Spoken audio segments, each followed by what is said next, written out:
ایلوسٹیرک regulation. ایلوسٹیرک regulation کا concept یہ ہے کہ انزائم کی جو ایکٹیو سائٹ ہوتی ہے اس کو چھوڑ کر کسی اور سائٹ پر اگر آ کر کوئی مالیکیول لگتا ہے اور اس کو یا تو انہبٹ کر دے یا ایکسائٹ کر دے, تو یہ چیز کہلاتی ہے ایلوسٹیرک ریگولیشن آف انزائم.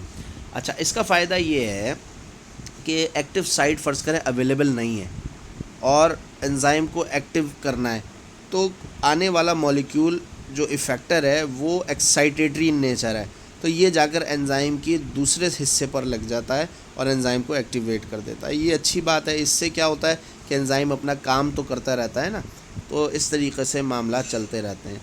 اچھا, پھر اگر اس کے برعکس آنے والا جو مالیکیول ہے وہ انہیبیٹری ان نیچر ہے, تو یہ بالکل جام کر دے گا انزائم کو اور نان کمپٹیٹیو انہیبیشن دے دے گا کہ اب آپ کچھ بھی کر لو, یہ یہاں سے ہٹنا نہیں ہے, انزائم کو ڈی ایکٹیویٹ کر دے گا. تو اچھا, پھر اسی طریقے سے زائموجن کا کانسیپٹ ہے. زائموجنس کیا ہیں؟ یہ ان ایکٹیو فارم ہے انزائم کی. اگر انزائمس ہر وقت ایکٹیو رہیں تو یہ بھی ایک خطرناک بات ہو جاتی ہے, یہ تو پھر بہت زیادہ ڈسٹرکشن کا سبب کریں گے. کئی ایسی بیماریاں جس میں انزائمز جو ہیں وہ بہت زیادہ ریلیز ہو رہے ہوتے ہیں اور ٹیشو ڈیگریڈیشن شروع ہو جاتی ہے, تو قدرت نے ان کو زائموجن کی فارم میں رکھا ہوا ہے, ان ایکٹیو فارم میں رکھا ہوا ہے. جیسے کہ گیسٹرک جوسز کے انزائمز ہیں, یہ ان ایکٹیو فارم میں ریلیز ہوتے ہیں اور پھر اپنے کسی نہ کسی جیسے سے فار ایگزامپل پی ایچ ہے, لو پی ایچ میں یہ جا کر ایکٹیو ہو جاتے ہیں, تو یہ اچھی بات ہے. ایسے ہی کلاٹنگ انزائمز ہیں بہت سارے, ٹھیک ہے, تو اگر وہ ان ایکٹیو رہیں گے تو اچھی بات ہے, اگر وہ تیزی سے ایکٹیو ہو جائیں گے تو کلاٹنگ شروع ہو جائے گی, تو ہر وقت جو کلاٹنگ ہونا شروع ہو جائے گی بلڈ ویزلس میں, وہ بھی ایک نقصان دہ ہے.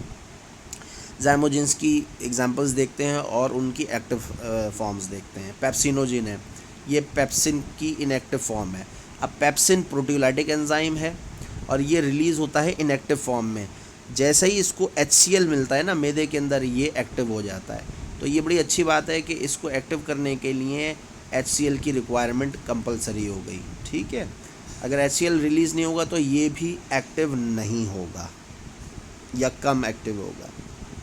ایسے ٹرپسینوجن ہے, یہ ٹرپسن کی پریکرسر فارم ہے. پروتھرومبن ہے, یہ تھرومبن کی فارم ہے. پروتھرومبن اور تھرومبن یہ کلاٹنگ فیکٹرز ہیں, ٹھیک ہے. اگر یہ ضرورت سے زیادہ ایکٹیو فارم میں رہے گا تو انٹراویسکولر کلاٹنگ شروع ہو جائے گی. جیسے ایک بیماری ہوتی ہے ڈسیمینیٹڈ انٹراویسکولر کوگولوپیتھی, اس میں کلاٹنگ فیکٹرز زیادہ ہوتے ہیں, تو شریانے اور وریدوں میں کلاٹس جمع ہونا شروع ہو جاتے ہیں, وہ ڈیڈلی کنڈیشن ہو سکتی ہے.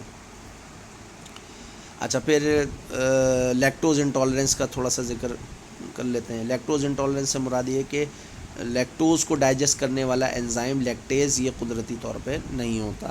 تو بچے جو ہیں وہ دودھ نہیں پی پا رہے ہوتے, دودھ پیتے ہیں ان کو الٹی آنا شروع ہو جاتی ہے, دست آنا شروع ہو جاتے ہیں, موشن شروع ہو جاتے ہیں, پیٹ میں گیس بننا شروع ہو جاتی ہے.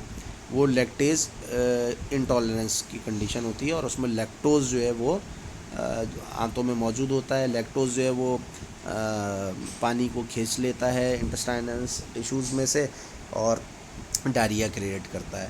تو یہ ایک کلینکل امپورٹنس. پھر ایسے بچوں کو دودھ ہضم نہیں ہوتا, ان کے لیے اسپیشل فارمولا ملک بنانا پڑتا ہے, یا ان کو اوپر سے جو ہے ہمارے طب میں جو ہے کہتے ہیں کہ جو سونف ہے, ٹھیک ہے نا, اگر سونف کو کاؤ ملک ابلتے وقت اس میں ڈال دیا جائے تو کافی حد تک جو ہے وہ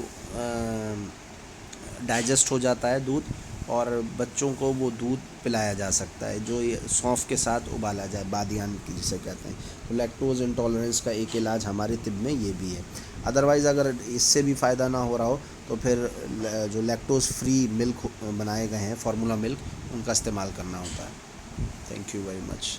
یہاں تک آپ کا یہ سارا انزائم ختم ہوا اور آپ کا پورا کورس بھی یہاں ختم ہوتا ہے. آئی wish you all the best. اللہ پاک آپ سب لوگوں کو کامیاب کرے.